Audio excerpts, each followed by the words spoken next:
Chapter 14. Environmental and Genetic Determinants of Race Differences in Intelligence. 1. Nutrition. 2. The Dutch World War II Famine Study. 3. Neurophysiological effect of malnutrition. 4. Education. 5. Genetic determinants of race differences in intelligence. 6. Genotype-environment covariation. Now consider the question of the environmental and genetic determinants of race differences in intelligence. There are three possible positions on this issue. These are, first, the differences between all the 10 races could be entirely environmentally determined. Second, the differences could be entirely genetically determined. Third, the differences could be determined by both genetic and environment factors. The third of these positions, that both genetic and environment factors contribute to race differences in intelligence, is by far the most probable. The problem of whether there is a genetic contribution to race differences in intelligence has been debated for well over a century. Much but by no means all of this debate has been concerned with the difference between African Americans and Europeans in the United States. Those who have argued that a significant genetic effect is present include Gobineau Galton, Garrett, Mack, Girk, Shuey, Shockley, Jensen, Vernon, Eysenck, Baker, Leland, Lindsay, and Spuler, Rushton and Jensen, Lynn, Waldman, Weinberg, and Skar, Levin, and Gottfredson. Those who have argued that there is no significant genetic determination of race differences include Flynn, Brody, Neisser, Nisbet, McIntosh, Jenks, and Phillips, and Fish. Whole books have been devoted to this question, and Jensen in his book The G Factor devotes a chapter to it that runs to 113 pages, which is almost a book in itself. Even this deals almost exclusively with the difference between blacks and whites in the United States. It is not the objective of this book to address all the relevant evidence and arguments, but rather to broaden the debate from the local problem of the environmental and genetic contributions to the difference between blacks and whites in the United States, to the much larger problem of the determinants of the global differences between the 10 races whose IQs are summarized in Table 13.1. 1. Nutrition. There is no doubt that the low IQs of the peoples in impoverished third world countries are to some degree determined by environmental factors. The most important of these is poor nutrition. Even in affluent, economically developed countries, poor nutrition is present in significant proportions of the population and has an adverse effect on intelligence. There are many different sources of evidence showing this adverse effect, which I have reviewed in detail in Lynn. For instance, it sometimes happens that twins are born with different birth weights and brain size because the heavier twin has received more nutrients in the womb than the lighter twin. The insufficient nutrition obtained by the lighter twins has a permanent adverse effect on their intelligence, shown by lower IQs, averaging a deficit of about 5 IQ points, in adolescence and adulthood. 7 studies that have shown this are summarized in Lynn. Several studies in the economically developed countries have found that infants who are breastfed have higher IQs later in life than those that are fed on formula milk obtained from cows. The explanation for this is that breast milk contains nutrients not present in formula milk, and the iron in breast milk is sufficient, whereas the iron in cow's milk is less absorbable by infants. It has also been shown that some adolescents are nutritionally deficient, and that giving these nutritional supplements improves their intelligence. For instance, a study of adolescents in a socially deprived city in Britain found that 17% were iron deficient, and daily iron supplements given to these for 3 months increased their IQs by 5.8 IQ points. Other studies showing positive effects of nutritional supplements on the intelligence of children in economically developed nations have been described by Benton and Roberts, Benton and Cook, and Eysenck and Schoenthaler. The secular increases in intelligence that have occurred in economically developed nations during most of the 20th century are largely due to improvements in nutrition, which have produced increases in height of the same magnitude of about half a standard deviation over 50 years. The evidence for this is reviewed in Lynn. In many impoverished, economically developing countries, inadequate nutrition is widespread, and there is abundant evidence that this has had an adverse effect on the intelligence of the populations. The principal kinds of inadequate nutrition that have been studied are protein-energy malnutrition, iron deficiency, and iodine deficiency. Protein-energy malnutrition retards growth and in extreme cases causes kwashiorkor and marasmus. Iron deficiency produces anemia and lack of energy and impairs intelligence. Iodine deficiency produces goiter, and in pregnant women impairs the neurological development of the brain of the fetus, resulting in cretinism and impaired intelligence. The adverse effect of iodine deficiency on intelligence has been synthesized by Bleichrodt and borne in a meta-analysis of 18 studies that compared intelligence in iodine-deficient regions with that in non-deficient regions and the effects of the administration of iodine in iodine-deficient populations. They conclude that the effect of severe iodine deficiency is to reduce intelligence by 13.5 IQ points. Malnutrition impairs physical growth, including the growth of the brain, which is the reason it impairs intelligence. The presence of malnutrition is measured by stunting, wasting, and underweight. 1. Stunting is low height. Moderate to severe stunting is defined as less than 2 standard deviations below the median height in relation to age of the well-nourished population. Stunting is caused by chronic insufficiency of protein for bone growth. 2. Moderate to severe wasting consists of weighing less than 2 standard deviations below the median weight for height of the well-nourished population. 3. Moderate to severe underweight consists of weighing less than 2 standard deviations below the median weight for age of the well-nourished population. The prevalence rates of moderate to severe malnutrition in different regions of the economically developing world in the early 1990s, estimated by UNICEF, and of anemia among pregnant women in the years 1960 to 1982, estimated by the World Health Organization, are shown in Table 14.1. Surveys in individual countries confirm these results. For instance, a survey in India carried out in the 1980s found about 60% of children under 3 years and 44% of those between 3 and 5 years were anemic. Inadequate nutrition in many economically developing countries is exacerbated by diseases, particularly diarrhea and measles, which impair the absorption of nutrients. Table 14.1. Prevalence of malnutrition in economically developing countries. The adverse effect of malnutrition on the intelligence of many of the peoples in developing countries is shown by a number of studies that have compared the IQs of well-nourished and malnourished children. Simeon and Grantham MacGregor have reviewed 15 such studies and conclude that in 10 of them malnourished children obtained lower IQs than adequately nourished. The adverse effect of inadequate nutrition on intelligence has also been shown by a number of studies in which nutritional supplements have been given to malnourished children, and the effect has been to increase their intelligence. 7 such studies in economically developing countries have been summarized by Simeon and Grantham MacGregor. While inadequate nutrition undoubtedly impairs the intelligence of significant numbers in economically developing countries, it does not provide a full explanation for race differences. The figures set out in Table 14.1 show that fewer than half the children in economically developing countries of sub-Saharan Africa, the Middle East and North Africa, East Asia, the Pacific Islands, Latin America, and the Caribbean suffer from malnutrition. It is only in South Asia that more than half the children are malnourished, with 64% underweight and 62% stunted. While several studies have shown that malnourished children in economically developing countries have lower IQs than well-nourished children, the well-nourished still have IQs well below those of Europeans and East Asians in economically developed countries.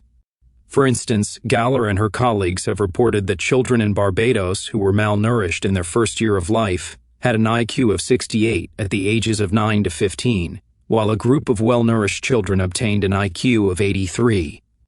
The 15 IQ point difference indicates that the effect of malnourishment is to reduce IQs by 15 IQ points. However, only 16.5% of children in Barbados are malnourished, and the IQ of 83% of well-nourished African children is well below the IQ of 99% of Europeans and of 105% of East Asians. In broad terms, the effect of malnourishment on Africans in sub-Saharan Africa and the Caribbean probably explains about half the low IQs, leaving the remaining half to genetic factors. It has sometimes been asserted by environmentalists that poor nutrition contributes to the low IQ of African Americans in the United States. Thus, Richardson and Spears have written, "We have overwhelming evidence that minority groups, like the blacks, always tend to be less well-fed than the majority." They offer no evidence for this assertion, and it is doubtful whether it is correct. Poor nutrition reduces height, and thus short stature is an index of poor nutrition. But as early as 1918, the heights of American conscripts were 170.96 centimeters for whites and fractionally greater, at 171.99 centimeters for blacks. A further study published later in the 20th century has confirmed that there is no difference in height between American blacks and whites at the ages of 4 and 7 years, or among adults. Surveys of nutrition have also failed to find any differences between American blacks and whites. For instance, a survey of 1987-88 found that in a representative sample of 2,379 9 to 10-year-old girls, 20% of blacks and 25% of whites had below the RDA of 45 milligrams a day of vitamin C. The first health and nutrition examination survey of girls up to the age of 15 found no difference between blacks and whites in low vitamin C intake. Other dietary deficiencies are likely to be associated with vitamin C deficiency, so these results suggest that American blacks do not experience any greater nutritional deficiency than whites. With regard to East Asians, the study of Korean infants adopted by American parents before the age of 2 years, and intelligence tested at the ages of 6 to 14 years, reported by Winnick, Meyer, and Harris, found that those who had been severely malnourished as infants had an IQ of 102. Those who had been moderately malnourished as infants had an IQ of 106, while those who had been well-nourished had an IQ of 112. The results suggest that severe malnourishment in infancy impairs intelligence by 10 IQ points. Nevertheless, even East Asians who had been severely malnourished as infants had an IQ of 102, slightly higher than that of well-nourished Europeans, suggesting that genetic factors are responsible for the higher East Asian IQ. 2. The Dutch World War II famine study. The principal study suggesting that prenatal and early postnatal malnutrition does not have an adverse effect on the intelligence of children is the Dutch World War II famine study of Stein, Susser, Sanger, and Marola. This study examined the effect of a famine in one region of the Netherlands in the winter and spring of 1944-45, in which the population, including pregnant women, experienced severe malnutrition for a period of 6 months. Food was reduced to around 700 calories a day, about a quarter to a fifth of that normally consumed in economically developed nations. During this period, babies had lower birth weights by around 300 grams, but at the age of 19 years they had the same IQs as those who had lived in other regions of the Netherlands who had not experienced the famine and been exposed to prenatal starvation. However, the authors warned that the results should not be generalized to the effects of chronic malnutrition with a different set of dietary deficiencies such as often occurs in developing countries, nor to nutritional insult in postnatal life. This point has been elaborated by Martorell, who contends that 6 months of poor nutrition does not have any adverse effect if the mothers are well nourished previously and the fetuses are well nourished in the remainder of the pregnancy and as infants after birth. He suggests that the mothers probably had reserves of micronutrients that were used during the period of the famine. In the economically developing countries, many people are chronically undernourished, and no compensation of this kind is possible.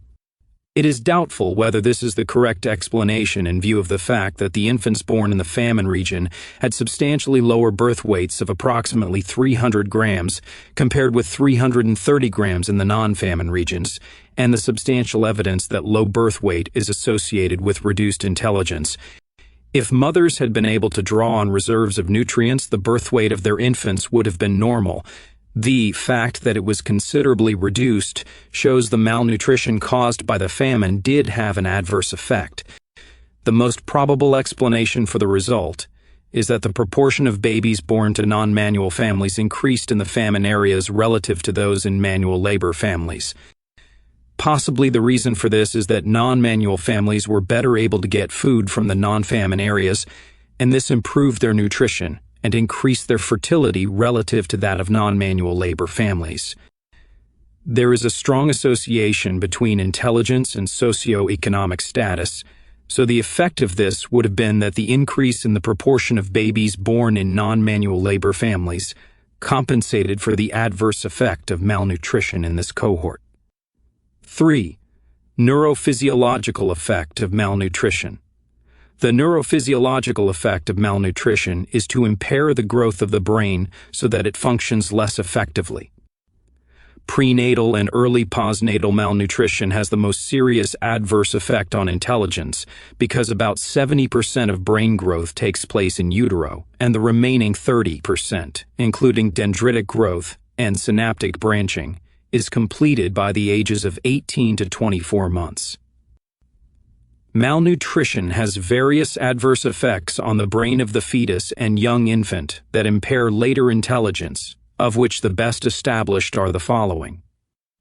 1. Malnutrition impairs the growth of the brain and reduces the number of brain cells, and brain size is associated with intelligence with a correlation of 0.40.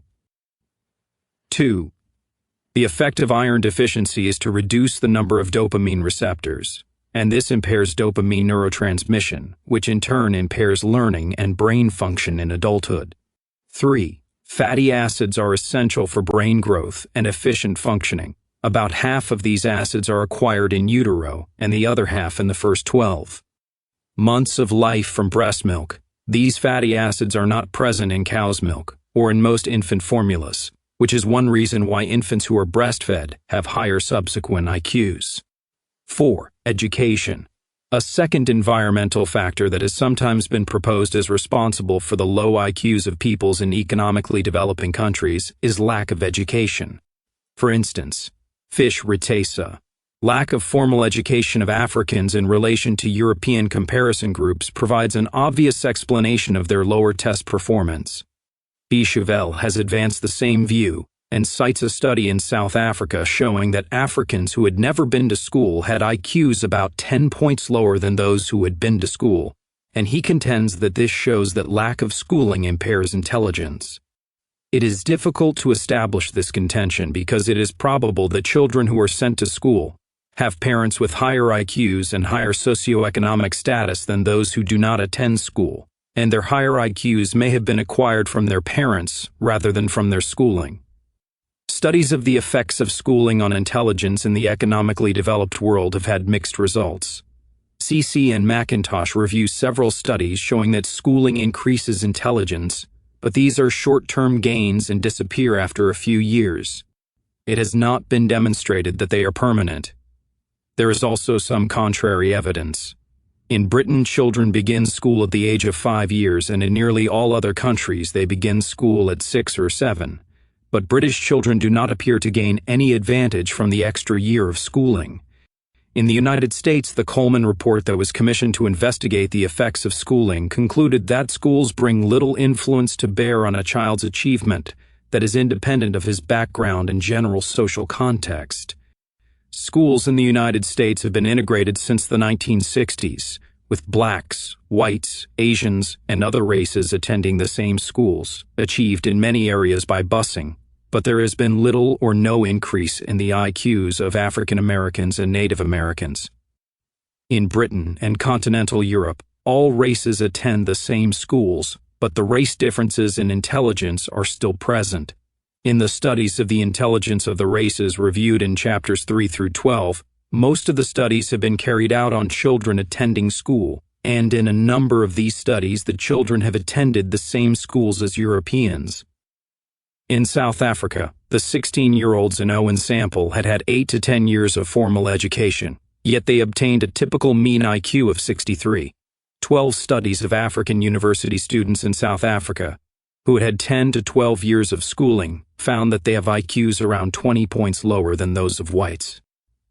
Similarly, in India, 3 studies of the intelligence of university students found they obtained IQs of 88, 90, and 95, well below the average of Europeans. Furthermore, several studies have shown that the race differences in intelligence are fully present in preschool children. Thus, African 3-year-olds in Dominica have an IQ of 67, and 4-year-olds in St. Lucia have an IQ of 62. In the United States, 3-year-old Africans have an IQ of 86 and 85, and 4-year-olds have an IQ of 87, just about the same as African American adolescents and adults. These preschool studies suggest that lack of education is not a significant factor determining racial differences in intelligence. 5. Genetic determinants of race differences in intelligence.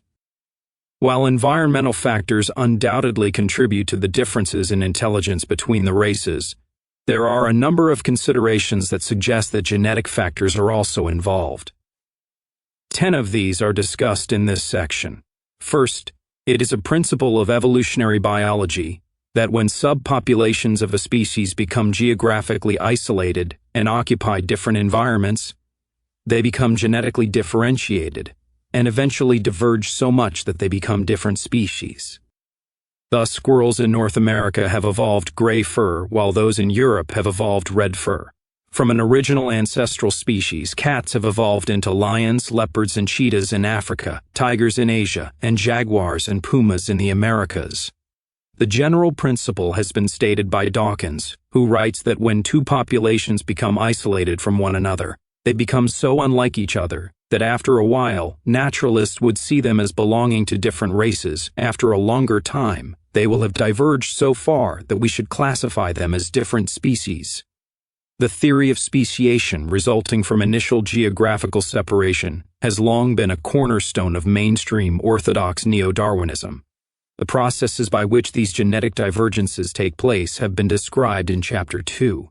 It is in accordance with this principle that the races have become genetically differentiated for all characteristics for which there is genetic variation, including body shape, color of skin, hair and eyes, prevalence of genetic diseases, and blood groups.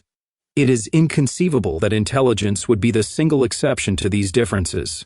Some racial differences in intelligence must also have evolved as a matter of general biological principle. Second, the studies summarized in Table 13.1 show a consistency of the IQs of the races in a wide range of geographical locations that can only be explained by some genetic determination.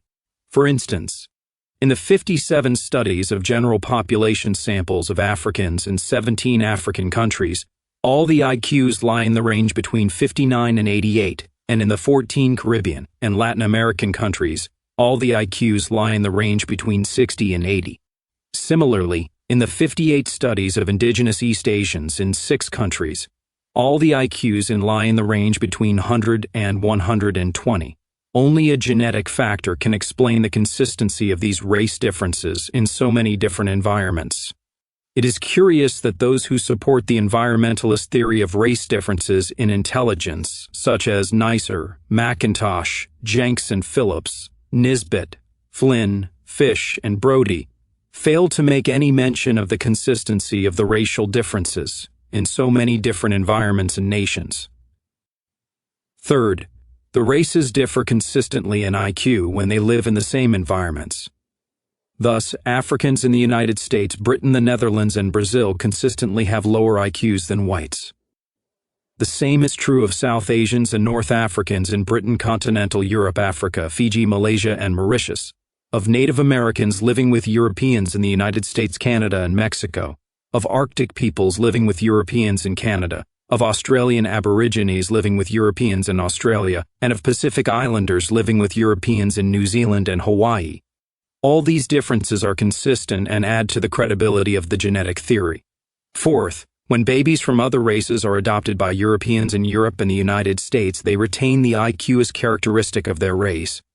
This has been shown for Africans in the United States, where black infants adopted by white middle-class parents have the same IQ as blacks reared in their own communities, for Australian Aborigines in Australia, and for East Asians in the United States and Europe, where Korean infants adopted by Europeans have IQs in the range between 102 and 110, shown in chapters 4, 8, and 10, respectively. Fifth, mixed-race individuals have IQs intermediate between those of the two parent races. Thus, in the Weinberg, Scar, and Waldman study of children adopted by white middle-class families, at the age of 17 years blacks had an IQ of 89, those of mixed black-white parentage an IQ of 98, and whites an IQ of 106.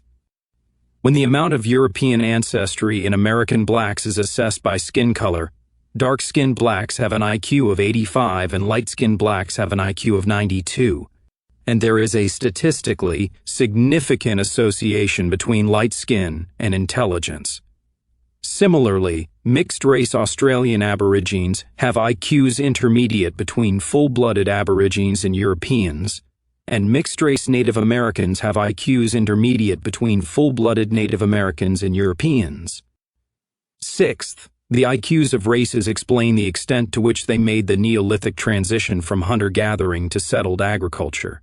This transition was made completely by the more intelligent races, the Europeans, the South Asians and North Africans, the East Asians, the Southeast Asians, and the Native Americans, to some extent by the Pacific Islanders, who were handicapped by living in small and dispersed populations on small islands, minimally by the Africans, but not at all by the Bushmen and Australian Aborigines, with IQs of 54 and 62, who have made virtually no progress in the transition from hunter-gatherers to settled agricultural societies.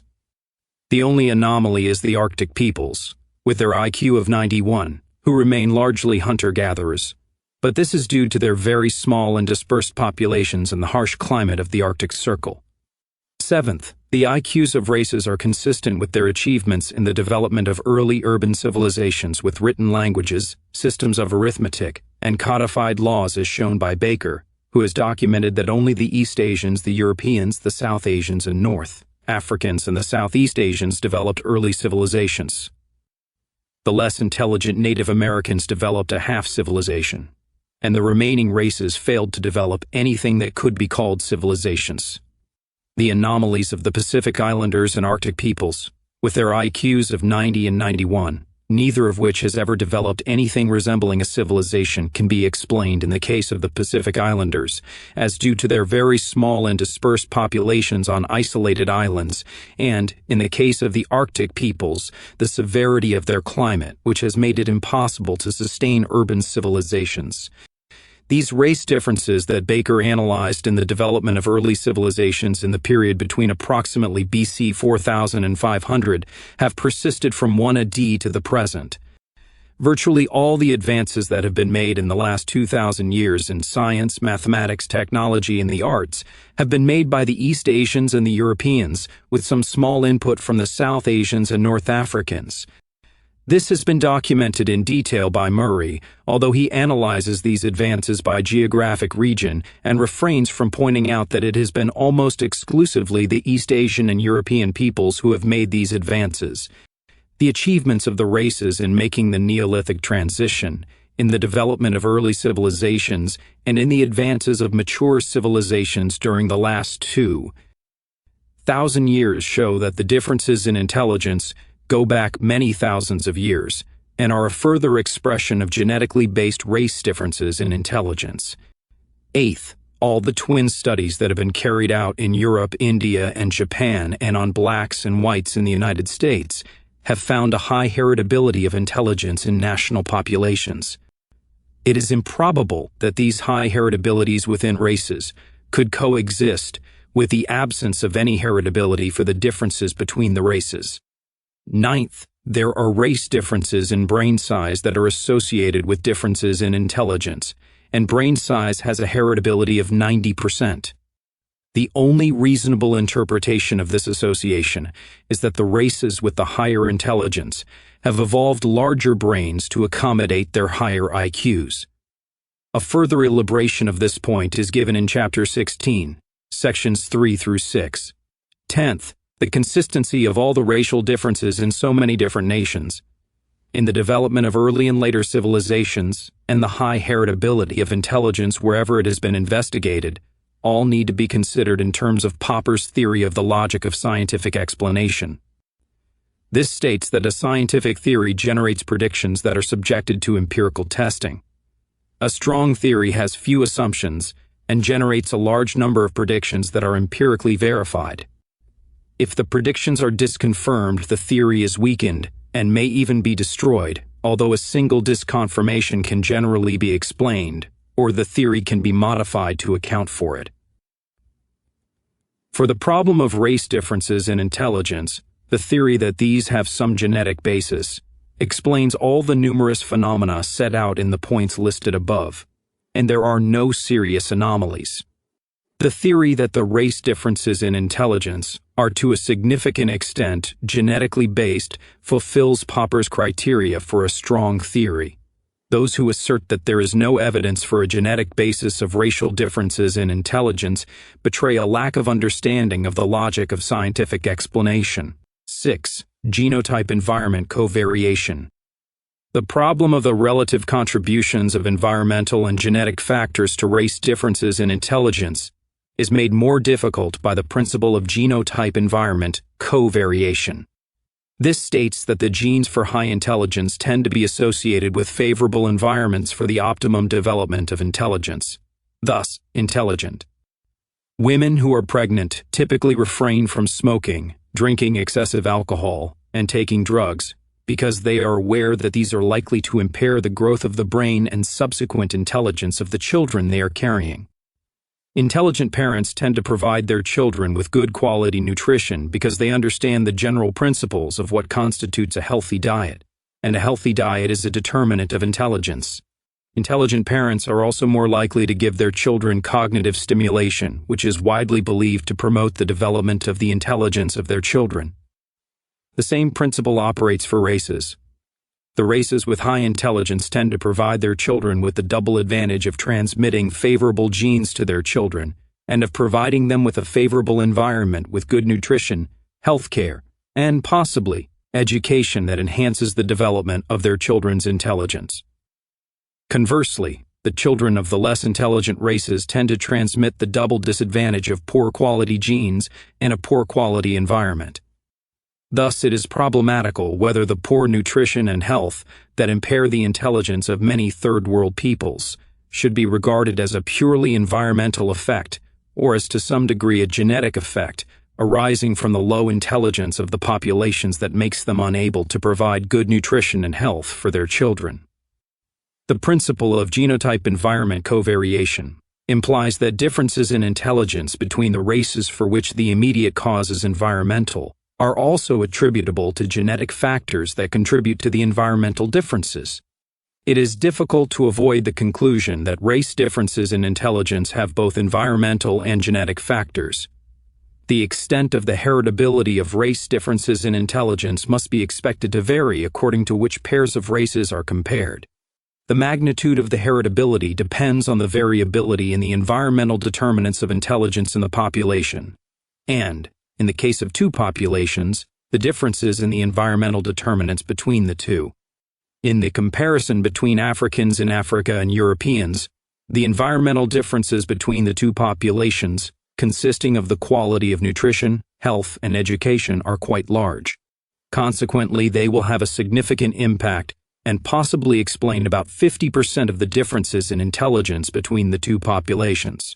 In the comparison between Africans in the United States and Europeans, the environmental differences between the two populations are much smaller, since they have about the same nutrition and education, so the environmental effect is much smaller, and the heritability correspondingly greater.